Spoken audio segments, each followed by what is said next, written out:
All right, good afternoon, everybody. Welcome back to our remote writing workshop. So for the past decade or so, so many changes have been brought to the publishing world, including the rise of publishing options other than the traditional route, such as hybrid publishers like Greenleaf, and numerous possibilities for self-publishing. But with so many options for writers out there, there's also an explosion of people and companies just waiting to take advantage of writers who desperately want to publish their work. To that end, this week, we're discussing how to avoid publishing scams. So everyone assumes that they'll never fall for a scam, but it happens actually more often than you would think. So who are these scammers and why do writers fall for them, Erin? Yes, there are many scams and schemes out there targeting writers. It includes phony agents, really costly marketing schemes, editing ruses, and of course you have vanity presses, and they all want to make money off of some writers' inexperience, lack of knowledge, and kind of a desperate need for admiration and validation. Now, a vanity or a subsidy press, as they're known as, that's one that an author pays to publish. And with self-publishing and hybrid publishing, the author also pays to publish. However, with vanity presses, there are no restrictions on what they will publish. So basically, they're going to take anything. And they're also not going to invest their resources in high quality production, editorial work, marketing, distribution to add value to your work as a writer. So that's the difference. And the reason that they're called vanity presses is basically it implies that an author who uses this kind of service is really just uses it out of vanity and that his or her work would otherwise not be successful. And so again, a lot of times these vanity presses, they'll engage in deceptive practices. And as an author, you really have little or no recourse. Now, some dishonest self-publishers will also use the name of traditional publishing houses and respected agents to confuse authors. So they might actually literally just use like HarperCollins or something and try and get you to think that they're an actual big publishing house and get you to sign up. Now, aspiring writers who are kind of living in a bubble are probably more apt to fall for these scams. So in other words, if you're one of these who's writing in a vacuum and, well, probably not you, but other people who think their work is just the best thing since sliced bread, and these writers who are afraid, everyone is out to steal their ideas, and so they're not sharing their work with anyone, they're just at home kind of writing themselves, might have big egos. These are the writers who probably can easily fall prey to the false excessive flattery from a lot of these scammers, and they're kind of blissfully unaware of the realities of legitimate publishers. So it's really easy for these kind of writers to kind of fall for these scams. So when a writer has an ego and doesn't take the time to research and educate themselves about publishing, it's really easy to fall for this phony praise and the promise of fame and riches. And legitimate publishers, they're not going to make these grandiose false claims to feed a writer's ego. Bottom line. Exactly. And I'm glad you brought up kind of the difference between vanity presses and hybrid presses, because me running our social media, I get so many comments on ads and things that I put out, about Greenleaf that people will just say, if any publisher asks you, to invest money, it's a vanity press. And I spend probably 8 hours a week telling people what the difference between vanity presses and Greenleaf, because I understand that there's little knowledge to this, and there's probably, that's what they perceive it to be, but it's so different. And I promise you, when we are putting out content, we are not, we're not trying to, tell you anything different, but we're just trying to explain that, things are very, very different nowadays. And, there are some dirty publishers, and it's very unfortunate. And also to look out for publishers who tend to kind of oversell you. Because a good thing about something I love about working at Greenleaf, we are always 100% transparent with our authors. We will tell them if it's going to be a hard market to sell their book in, but we're not going to promise a bestseller. We're not going to overpromise and underdeliver. We will let the work speak for itself. So be wary of publishers who will promise you a bestseller, because it's not possible. Exactly. They're lying to you. Anyways. So true. As you can tell, we've had some experience with people who have come in after being promised these things, and so they're very weary about going the publishing, this route. And so we like to take people like gently and show them the better way. So we worked with a ton of clients who have unfortunately been victims to dirty publishing, and so they're very reserved in the beginning. And we show them that there are good guys, and we will, we'll work with you and we'll show you everything that we can do. And that's why, Greenleaf is always going to be transparent with our authors. We're always going to, we have a submission process in which we are selective. We go through every single submission that comes into Greenleaf, and we discuss, the pros, the cons, the conflicts, the solutions. We discuss everything, and we will come with all of that to the author. Exactly. Awesome. Okay, so as you mentioned, these con artists are very good at what they do. So what's the most important thing that authors can do to avoid being cheated in this industry? Well, the good news is that it's actually pretty easy to avoid these con artists. The most important thing is to do due diligence. So research. I mean, we have the internet, so there's really no excuse for not thoroughly researching publishers or agents. So don't let your extreme desire to have validation and for someone to publish your work allow you to overlook what are usually giant waving red flags. So one great resource, you can check out the website Writer Beware for a list of scammers and vanity presses. Easy click of a mouse, go do it. The internet is littered with horror stories from authors about publishing scams. When you research publishers you're interested in, you do the following. Search the company name online. Those horror stories are going to pop up, complaints, anything negative. Ask for and research their past clients' success stories. Make sure the company has a submission and acceptance criteria. Again, vanity presses usually don't have any. Check how long the company has been in business. Make sure everyone involved has a history and good reputation and experience in publishing. So order a few of the company's books. That way you can have them in hand and you can see their quality. You can see their covers. You can see the page design. Make sure the company distributes through wholesalers such as Ingram, and directly contact authors that have published with them. Reach out and say, what's your experience? You're going to find out really quickly, either online or, again, directly with these authors, what their experiences are, and if they're negative. Yeah, definitely. And I would just like to point out that, the internet is full of a lot. And so, since some publishers do have a very strict submissions process, there are people that are going to get rejected and get their feelings hurt. And so sometimes those people will write negative reviews, and that happens being in any industry. So make sure, just to do your research. And also if there are a few, negative reviews, take into account that not every single person, like even, HarperCollins and Simon & Schuster, they're going to reject people from now and then. And there are people who aren't going to have great experiences because they got rejected and things like that. So just take into account, that, everybody's going to have, but if, the good really outweighs the bad. And plus, like Erin said, do your research, contact someone, either our company, it's either me or a member of my team that you'll talk to first about Greenleaf, or with other companies. Make sure you talk to someone. And also a really good thing to point out is some other publishers apparently don't offer proposals until a direct payment is made. That is another thing to look out for. And publishers who do things the right way will show you a proposal well before you commit, so that you can evaluate your options and not make up your mind. If you're researching other publishers, they will, work with you on a proposal so you can evaluate those other options. And so if anyone's asking you for a payment before a proposal is made, red flag. Transparency, information, straight answers, that's what you're looking for.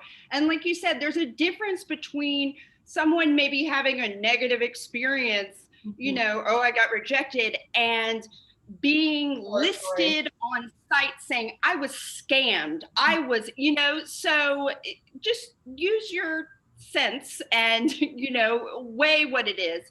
But yeah, there's actual lists of these places where every single person that gets suckered into this is just getting conned. Look out for publishing scams. Look out for what's that site you mentioned, Erin? What I think that it was Writer Beware, I believe. Writer Beware. I think that's that. Yeah. And also do some social media research too. Usually, publishers with who are doing publishing the good way, they have a presence, and they'll talk about what they do. Usually the dirty publishers tend to not care about their presence on social. So yeah. Also, look them up, and we have a great publishing options quiz if you are even deciding if whether hybrid publishing, self-publishing, or traditional publishing is the best fit for you. Make sure to check that out. But moving on, Erin, what are some of those red flags that you mentioned that writers should be on the lookout for?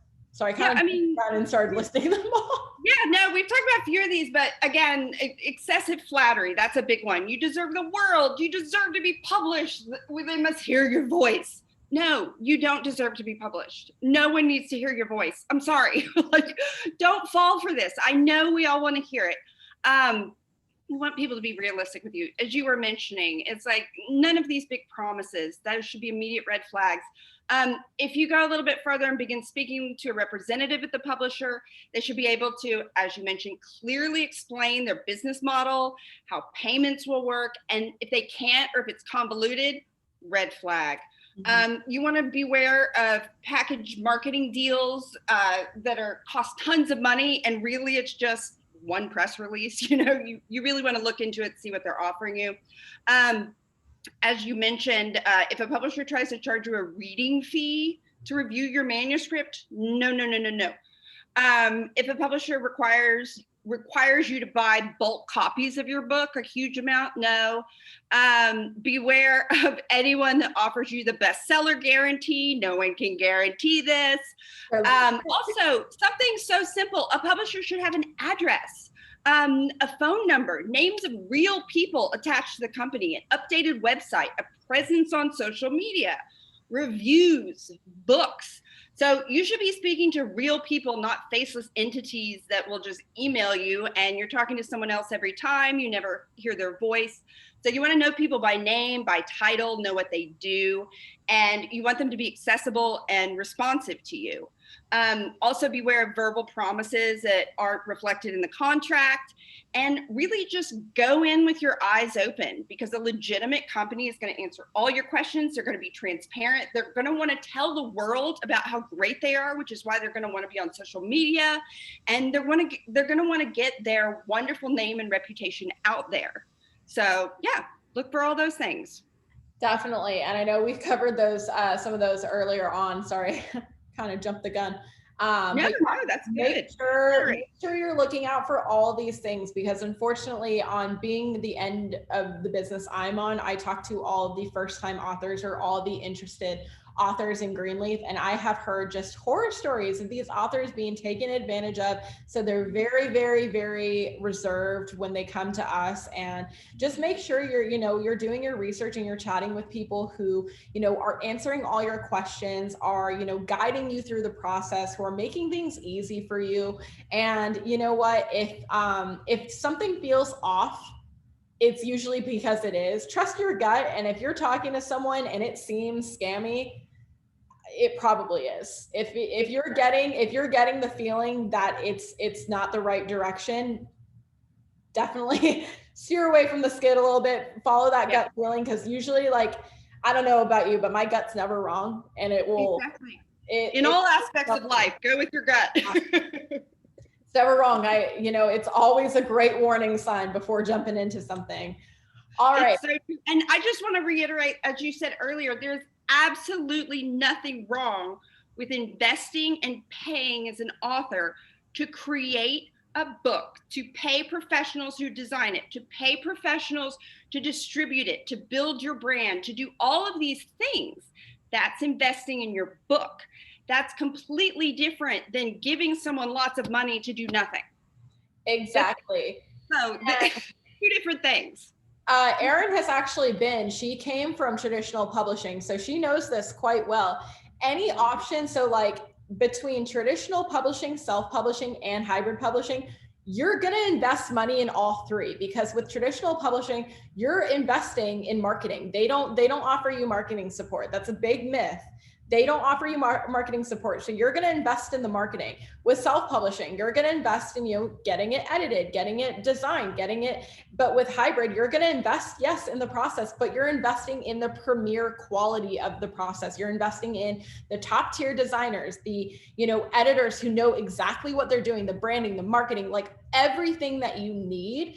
And so, yes, you're investing, but to anyone who says, if they ask you to invest, it's a vanity press, you're wrong. It's not. It's not true. That's not true. And even with a traditional publisher, some people don't realize, I'm going to get an advance. You have to earn that advance back before you get any royalties. And you don't get as high of a royalty with a traditional press. So there's lots of advantages to self-publishing or hybrid publishing. And it didn't used to be that way. But now there are a lot of huge advantages to going that route. So just make sure, again, different publishers can fit well for different people depending on what you want. Just do your research, figure it out, and don't listen to all the rumors. Exactly. A great example I like to give on info calls is that, let's say you have a business and you are designing a beautiful website. Who are you going to hire?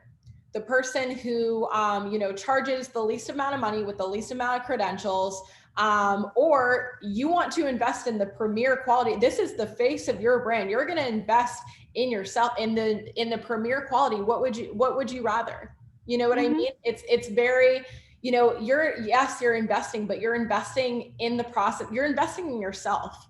And to make your book great, you want the best people working on it. And so if that takes an investment, you want the best to be working on it. So that's an example I like to give as well.